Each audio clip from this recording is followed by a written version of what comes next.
Amados irmãos, a paz do Senhor, aqui é o pastor Hélio Ornelas, aqui para mais um vídeo das lições da Escola Bíblica Dominical. Hoje nós estaremos estudando a lição 3, os dons de revelação. E nesse trimestre, segundo trimestre de 2021, nós estamos dando dons espirituais e ministeriais, servindo a Deus as homens com poder extraordinário. Vamos para, então, o primeiro vídeo, sempre lembrando os irmãos que a ideia de gravar, colocar no YouTube para os irmãos assistirem é para aqueles irmãos que não podem estar presencialmente na Escola Bíblica Dominical. Eu sou pastor da Igreja Metodista Pentecostal em Jacatirão do Caxias, Congregação Jardim Santa Marta, Belfort Roxo, Congregação Nova Campinas em Caxias. E todas as três temos aula presencial. Os irmãos que puderem estar, estejam lá. Os que não puderem estar, então, por trabalho, por motivo da Covid, de deslocamento ou por questão de estar enfermos, podem então acessar o vídeo e poder participar assim também do estudo da Palavra de Deus. Texto áureo. Que fareis, pois, irmãos? Quando vos ajuntais, cada um de vós tem salmo, tem doutrina, tem revelação, tem língua, tem interpretação, faça-se tudo para edificação. 1 Coríntios 14, 26. De verdade prática, os dons de revelação divina são indispensáveis à igreja da atualidade, pois vivemos em um tempo marcado pelo engano. Então, esse verdade prática é muito profundo, Eu vou repetir para os irmãos, os dons de revelação divina são indispensáveis à igreja da atualidade, pois vivemos em um tempo marcado por engano. Leitura diária. Os irmãos podem fazer nas suas casas, Nós temos mandado aos irmãos que não podem estar na igreja. Em PDF, o estudo para os irmãos, e podem ler esse texto em casa. Agora vamos para a leitura bíblica em classe. 1 Coríntios 12, do 8 ao 10, Atos 6, do 8 ao 10, e Daniel 2, do 19 ao 22.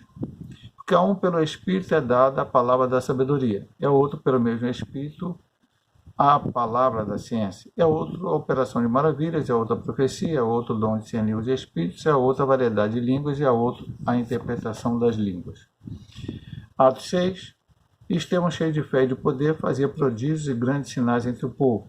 E levantaram-se alguns que eram da sinagoga chamada dos libertos, e dos sireneus, e dos alexandrinos, e dos que eram da Cilícia e da Ásia, e disputavam com Estevão. E não podiam resistir à sabedoria e ao espírito com que falava. Então foi revelado o segredo a Daniel, Daniel 2. Então foi revelado o segredo a Daniel, uma visão de noite, e Daniel louvou ao Deus do céu. Falou Daniel e disse: seja bendito o nome de Deus para todo sempre, porque dele é a sabedoria e a força. Ele muda os tempos e as horas, ele remove os reis e estabelece os reis, ele dá sabedoria aos sábios e ciência aos inteligentes. Ele revela o profundo e o escondido e conhece o que está em trevas, com ele mora a luz. O objetivo geral do autor da lição para esta lição de hoje é expor os dons que fazem parte da categoria dos dons de revelação. E objetivos específicos: conceituar o dom da palavra da sabedoria, explicar o dom da palavra da ciência e refletir a respeito do dom de discernimento de espíritos. Vamos aqui ao comentário. O teólogo pentecostal Stanley Orton afirma que a maioria dos estudiosos classifica os dons de 1 Coríntios 12, de 8 a 10, em 3 categorias: revelação, poder e expressão, tendo 3 dons em cada categoria. Na lição desta semana, estudaremos a respeito dos dons da primeira categoria, os de revelação. Estes são concedidos ao servo de Deus para aconselhamento e orientação da Igreja do Senhor. Aprendemos na lição passada, nós estudamos 2 lições até agora, essa é a terceira. A primeira falava sobre os dons espirituais, os dons ministeriais e os dons de serviço, explicando, através dos textos de Coríntios, de Romanos e Efésios, como cada um deles se comporta na igreja. Às vezes, numa relação de um, existe o outro. Semana passada, quando a gente viu e deu dons aos homens, nós vemos por que nós recebemos os dons espirituais, para quê, qual o objetivo, para que for útil, educação, consolação, exaltação da igreja. E vimos que muitos estudiosos pensam, entendem que quando Paulo fala à igreja de Corinto e dá essa lista de 9 dons, era por uma necessidade maior da igreja de Corinto, desses dons especificamente falando. Mas que existem mais dons do que apenas 9. Nesta lição, ele começa dizendo sobre essa classificação, que é uma classificação, vamos dizer assim, no meio teológico, clássica, de dividir os dons em 3 partes. Por exemplo, hoje nós estaremos estudando os dons de revelação. Na semana seguinte, na próxima lição, se Deus assim nos permitir, nós vamos estar estudando os dons de poder. E na outra lição, fechando essa questão dos dons espirituais, os dons de elocução. Então nós vamos estudar desta forma. Pastor, é assim? Semana passada também nós estudamos a lição, que isso é uma forma didática, ou seja, uma forma que é nos dada para aprendermos melhor, para podermos entender melhor o assunto. Aí que a gente fica preocupado, o dom tal, eu prefiro o dom de sabedoria, ou melhor, eu prefiro o dom de revelações do que o dom de elocução. Não há essa situação de buscar esse ou aquele, ou melhor, ou fazer divisão. Essa é a maneira aqui da gente entender e estudar melhor. Então veja que são 9, vamos estudar 3, mais 3, mais 3. Tá? Isso é uma coisa didática. O importante é o que ele diz no final da introdução, que estes são concedidos, ou seja, os dons de revelação, ao servo do Senhor para o aconselhamento e orientação da igreja do Senhor. Alguém vai falar, pastor, não basta a Bíblia Sagrada? Logicamente, meu amado irmão, nós vamos estudar que você vai entender isso. A Bíblia Sagrada é a palavra de Deus. Ela é a nossa maior fonte de ensinamento. Mas Deus também deu os dons espirituais, o batismo no Espírito Santo, que estudamos no trimestre passado, que é essencial, ele não cessou com a morte do último apóstolo, ele não cessou na igreja primitiva, também os dons também não cessaram. Porém, estamos estudando sempre nessas lições que jamais qualquer um desses dons ele vai sobrepujar a palavra de Deus, ou ele vai falar algo contrário à palavra de Deus. Eles só vão nos ajudar a entender coisas que nós não conseguimos entender. Vamos ver, especialmente, o irmão vai entender melhor. Então, primeira divisão, ponto 1, a palavra da sabedoria. Qual é o conceito? O termo palavra exprime uma manifestação verbal ou escrita. Segundo o dicionário eletrônico ROAS, sabedoria significa discernimento inspirado nas coisas sobrenaturais e humanas.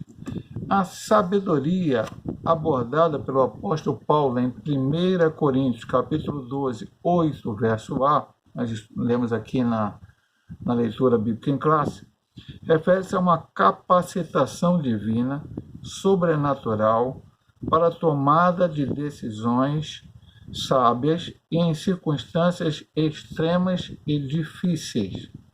De acordo com Estevam Ângelo de Souza, grande pastor da Assembleia de Deus, a palavra da sabedoria é a sabedoria de Deus, ou mais especificamente um fragmento da sabedoria divina que nos é dada por meios sobrenaturais. Lá nos pontos seguintes aqui, na sua outra subdivisão, nós vamos ver exemplos bíblicos no Antigo Testamento e no Novo Testamento. Então, o primeiro ponto. O termo palavra exprime uma manifestação verbal ou escrita. Aqui, palavra nesse sentido. Uma palavra falada, dita, verbal ou escrita. Depois ele fala a definição do dicionário eletrônico, porque você pode puxar aí na internet e você vai ver no Google essa questão. Dicionário significa sabedoria, e vai lá ter vários dicionários, entre eles, esse citado por ele, o AS. Sabedoria significa discernimento inspirado nas coisas sobrenaturais humanas. Então, essa sabedoria dita pelo apóstolo São Paulo em 1 Coríntios 12, 8, não é uma sabedoria adquirida nos bancos escolares, nem mesmo nem mesmo no banco de seminário teológico, nem mesmo uma sabedoria adquirida por estudar na escola bíblica dominical. Embora essas coisas são espirituais também. É necessário, quem puder estudar teologia, ótimo. Estudar a escola dominical, lições maravilhosas, estamos aprendendo sempre. Ponto. Isso aqui é uma sabedoria vinda do alto, divina, e ele dá uma primeira definição aqui.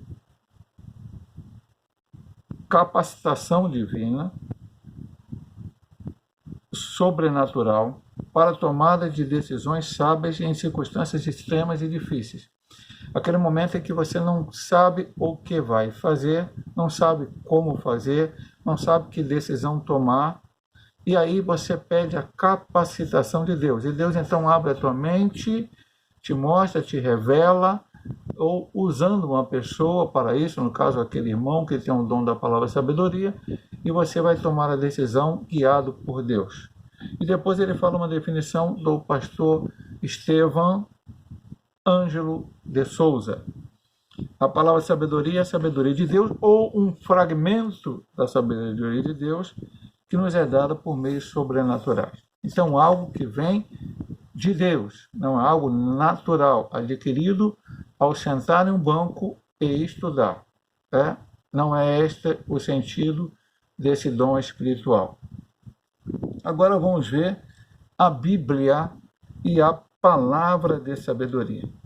Embora na antiga aliança, Antigo Testamento, os dons espirituais não fossem plena e claramente evidenciados como na Nova, alguns episódios do Antigo Testamento vislumbram o quanto Deus conferia aos homens sabedoria do alto para executar tarefas ou tomar decisões. Eu vou fazer um rápido comentário nessa parte, depois vamos entrar nos exemplos que ele vai dar. No Antigo Testamento, o Espírito era dado sob medida. Moisés tinha um Espírito Santo para a tarefa que Deus deu a ele, de guiar aquele povo no deserto, orientar. Então, quando tinha que tomar decisões difíceis, o povo vinha com questões que ainda não estavam esclarecidas, como deveriam se portar. Então, eles vinham até Moisés, e Moisés, então, orientava-os. Fazia uma fila, pessoas ficavam esperando e tal. O sogro dele deu uma orientação, falou que o povo se tinha de ligar, ele orou a Deus, então tomaram a seguinte decisão. Qual decisão, pastor? Deus falando ele separar 70 homens, que eram homens sérios, homens que viviam em santidade, homens que dentro de Israel estavam verdadeiramente comprometidos com a palavra de Deus, e o Deus geraria uma parte do Espírito que estava sobre Moisés e distribuiria sobre os 70, e quando as causas fossem menores, esses 70 julgariam com a sabedoria vinda de Deus através do Espírito Santo. Quando os problemas fossem mais graves, trariam Moisés, e assim foi feito. Está registrado na Bíblia Sagrada. Também no caso de Eliseu, antes do Elias ser arrebatado ao céu, no redemoinho, Eliseu pediu porção dobrada. Ele queria que tivesse o dobro da porção do Espírito que estava sobre Elias. E Elias falou: dura coisa pediste, mas quando se me vires, quando eu for levado ao céu, porque Elias já sabia, Deus tinha revelado a Elias, você terá. E assim aconteceu. No Novo Testamento é assim, pastor? Não. No Novo Testamento, depois que Jesus morreu na cruz, ressuscitou, apareceu por cerca de 40 dias aos seus discípulos, e depois de 10 dias de oração, como está registrado em Atos dos Apóstolos, capítulo 1, o Espírito Santo foi derramado. Foi derramado sobre toda a carne. O Espírito Santo foi derramado só sobre aquelas pessoas, era específico para um grupo específico. Mas, a partir daí, depois daquele dia, todos que buscaram, vamos dizer assim, quase todos, uma palavra dessa maneira, buscaram, receberam o batismo no Espírito Santo e os dons espirituais. Ele continua derramado até hoje, buscar. Então não há medida. Por que eu estou dizendo isso? Porque ele diz aqui, Antigo Testamento era diferente do Novo. Então hoje você busca a Deus. Deus vai te dar o dom da palavra da sabedoria? Então deu. Então é algo que você vai utilizar, como aprendemos semana passada, para a glorificação do Senhor, para a edificação da igreja, para crescimento, para tudo isso que nós vamos aprender. E aí ele vai começar a dar os exemplos. Um exemplo disso é a revelação e a interpretação dos sonhos Faraó através de José, o filho de Jacó. Ele não apenas interpretou os sonhos de Faraó, mas trouxe orientações sábias para que o período de fome, para que o Egito se preparasse para o período de fome que estava para vir. Então, é um texto bastante conhecido, não vamos ficar aqui falando, senão não vamos ficar muito tempo, temos um limite para o vídeo. Mas José, Deus já tinha dado sonhos a ele lá com seu pai, com a sua mãe, com seus irmãos, depois aconteceu toda aquela coisa, foi vendido, foi para lá, depois Deus foi para o Egito, foi vendido, foi para o cárcere, depois Deus deu a condição dele interpretar os sonhos, que foi dado ao padeiro Mó e ao copeiro Mó, e depois ele foi levado à presença de Faraó, Deus deu a sabedoria para ele interpretar os sonhos, porque é Deus que estava revelando para Faraó para o que ia acontecer, não tanto preocupado com Faraó, não preocupado com os egípcios, mas preocupado em preservar o seu povo, a família do pai de José, Jacó, seus irmãos, toda a sua família, porque desta família, através da tribo de Judá, viria o Messias. Então, Deus deu sabedoria. E não somente para interpretar, mas depois para a decisão que tinha que ser tomada a partir do momento de 7 anos de fome e 7 anos de abundância e depois 7 anos de fome. Então, até o próprio Faraó disse: esse homem tem um espírito dos deuses. Né? Para ele é Deus, porque ele acreditava muito em Deus, nós sabemos que existe só um único Deus verdadeiro. Então, ali foi um exemplo no Antigo Testamento de palavra de sabedoria. E depois a habilidade do rei Salomão em resolver causas complexas, igualmente é um admirável exemplo do dom de sabedoria no Antigo Testamento, citando em 1 Reis 3, 16, 18 e 4, 29 a 34, quando ele pede sabedoria a Deus, Deus dá sabedoria a ele, e essa sabedoria usada, a primeira situação foi a questão das mães, né, que uma dizia que o filho era dela, um filho morreu e outro estava vivo, uma dizia o filho vivo é meu, outra dizia é meu, e Salomão fez aquela situação que todo mundo conhece, pediu uma espada e disse que ia cortar a criança no meio e dar a cada uma. A mãe verdadeira disse: não corta e dá para outra. E a outra falou: pode cortar. Então, o que aconteceu, ali foi demonstrado sabedoria de Salomão e tantas quantas outras coisas na construção do templo, em várias outras situações. Escreveu Provérbios, escreveu Salmo, é um homem realmente sábio. É um exemplo do Antigo Testamento.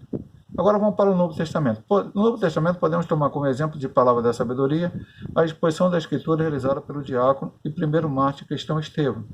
O livro de Atos conta-nos que os sábios da sinagoga chamada dos libertos não podiam resistir à sabedoria e ao espírito com que falava. Atos 6, do 9 ao 10. Estevão foi escolhido um diácono para servir as mesas, juntamente com outros homens, né? Timenas, Parmenas, Timão, Filipe, outros mais, Atos 6. E depois, em Atos capítulo 7, ele discutia com esse pessoal aqui, dessa seita judaica, né, dos libertos, e ele demonstrava que Jesus era o Cristo, e eles não aceitaram aquela palavra. Ele pregou um sermão, e quando ele acabou de pregar o sermão, acabaram apedrejando e ele morrendo. Foi o sermão expositivo mais, vamos dizer assim, profundo da Bíblia, né? Porque ele veio lá do início até Jesus. E o autor da lição, e também consideramos dessa forma, considera que aquilo não foi algo falado apenas por Estevão, por si próprio, mas foi algo concedido por Deus. Então é o maior exemplo que ele dá de palavra para sabedoria. No Novo Testamento, como vimos o exemplo, o que é a palavra sabedoria? Poder para tomar decisões. Então aqueles homens viam uma sabedoria que não era uma sabedoria de estudo, era uma sabedoria diferente, uma sabedoria vinda do Senhor, sobrenatural, como vimos no primeiro plano. Então vamos agora para o ponto 1, subdivisão 3. Uma liderança sábia. A palavra de sabedoria é de grande valor na tarefa do aconselhamento pessoal em situações que demandam uma orientação no exercício do ministério pastoral. Entretanto, temos cuidado para não confundir a manifestação desse dom com o nosso desejo pessoal. Lembremos de que Deus manifesta os dons em nossas vidas segundo o conselho da sua sabedoria, não da nossa. Temos maturidade e cuidado no uso dos dons. Então, como ele disse no ponto 1, decisões difíceis. Ele deu o exemplo de José. O primeiro exemplo que ele deu no Antigo Testamento. Então, José, Deus revelou para ele. E, amado irmão, vou até falar uma coisa para o irmão. E aqui, talvez não esteja até um pouco fora do contexto da lição. Se Deus me revela algo, se Deus me dá sabedoria para entender algo que está acontecendo na vida do meu irmão, não é para envergonhar meu irmão, não é para que meu irmão se entristeça, não é para que meu irmão se abate, é apenas para que meu irmão saiba, através de uma maneira sobrenatural, de alguma coisa que está acontecendo ou que ele precisa corrigir. Mas Deus vai me dar, juntamente com a revelação, a sabedoria para orientar para que o problema seja resolvido. Aconteceu com José. Olha, Faraó, vai ter 7 anos de fome, de abundância, e depois 7 anos de fome. E agora, o que eu faço? Agora não sei, você se vira aí, dá teu jeito. O que Deus mandou revelar foi isso. E aí, Faraó podia meter a mão pelos pés, não saber resolver aquilo, pegar o tempo da abundância, gastar tudo, chegar o tempo da fome, o Egito perecer, e com ele as nações que estavam ao redor, porque o Egito era uma nação do mundo, e as outras, de certa forma, naquele momento, o que foi revelado a ele dependia da situação, e aí não resolveria nada. Então, ele fala aqui o aconselhamento pastoral, ele fala aqui, aconselhamento pessoal em situações que demandam orientação no exercício do ministério. Então, eu preciso sempre pedir sabedoria a Deus. Os pastores precisam pedir sabedoria a Deus. Sabedoria vinda do alto. O pastor não vai ter a sabedoria de estudar? Vai, isso é muito bom. Eu já falei aqui, vou voltar a repetir para o irmão. Acredito eu, vou dar a minha orientação. Se possível fosse, na vez não é possível, todo pastor fazer um seminário. Não pode, então entendemos isso, e a nossa igreja hoje aceita que pessoas sejam pastores sem ter estudado um seminário. Mas o que esse pastor vai fazer? Ele não pode estudar o seminário, mas ele então vai estudar a Bíblia, ler a Bíblia, sempre buscar sempre o conhecimento, dirimir as suas dúvidas sobre algum texto bíblico com alguém mais experiente. Isso vale para o pastor e para os outros irmãos também. Vai ler bons livros evangélicos, existem muitos bons livros. A Igreja Metodista Pentecostal, a nossa sede lá, tem 60 e poucos livros lá sobre vários assuntos que podem ser lidos. Não é maior que a Bíblia, não são mais importantes que a Bíblia, mas estão ali para a nossa orientação. Vai orar, a pedir a orientação do Espírito Santo de Deus, essa parte fundamental. O obreiro, para ser sábio, ele precisa estar sempre em oração. Então ele vai ter uma preparação humana, mas vai chegar aquele momento que ele vai ter que tomar uma decisão que nenhum livro o orientou sobre aquela decisão. Ele vai ter que dar um aconselhamento que nenhum livro o lhe disse, ou você deve orientar assim. Então ele, com a oração, com o jejum, com a busca de Deus, Deus vai dar capacitação a ele sobrenatural para que ele possa orientar, como deu a Salomão em muitos momentos, como deu a José, como deu a Daniel, e como deu no Novo Testamento, não só Estevão, mas Paulo. Como é que Paulo escreveu essas cartas? Como Paulo pode orientar a igreja de Corinto, que nós estudamos uma igreja problemática, mas Paulo orientou em tudo aquilo. Que parece fácil hoje, meu amado irmão, a gente pegar, ler a Bíblia, estudar a lição da escola dominical, ter todo livros ao redor, como eu falei, para aprender. O que Paulo tinha na mão? O Antigo Testamento. Nenhuma outra literatura cristã. A igreja estava começando. Então, ele não tinha nem como se aprofundar em coisas do cristianismo, porque não havia literatura. A literatura que houve foi as cartas dele, as cartas de Pedro, as cartas de João, o Apocalipse, o Atos dos Apóstolos, que depois ficou para a igreja, para os pais da igreja e para a igreja que veio após, uma orientação sobre a Bíblia Sagrada. Mas Paulo orientou, então ele teve sabedoria vindo do céu. Muitas vezes havia problema na igreja e as decisões eram tomadas e Paulo orientava, não somente Paulo, mas os outros apóstolos e até os pastores foram colocados ali. Então, é algo que vem de Deus. Aí ele disse aqui, nesse ponto seguinte, Não confundir a manifestação com o nosso desejo pessoal. Eu quero que aconteça isso na vida do irmãozinho, então eu vou orientá-lo sobre isso. Aí vai ser a minha orientação e não a orientação de Deus. Deus que tem que estar no controle, Deus que tem que estar à frente, Deus que tem que dar dando a sabedoria para que a decisão seja tomada. Então, meus amados irmãos, nós estamos aqui terminando o primeiro vídeo, todos os irmãos sabem que são 2 vídeos. Esse primeiro vídeo nós estudamos a introdução e o ponto 1. No segundo vídeo nós vamos estudar o ponto 2 e o ponto 3, que é a conclusão dessa lição maravilhosa do aprendizado da Escola Bíblica Dominical.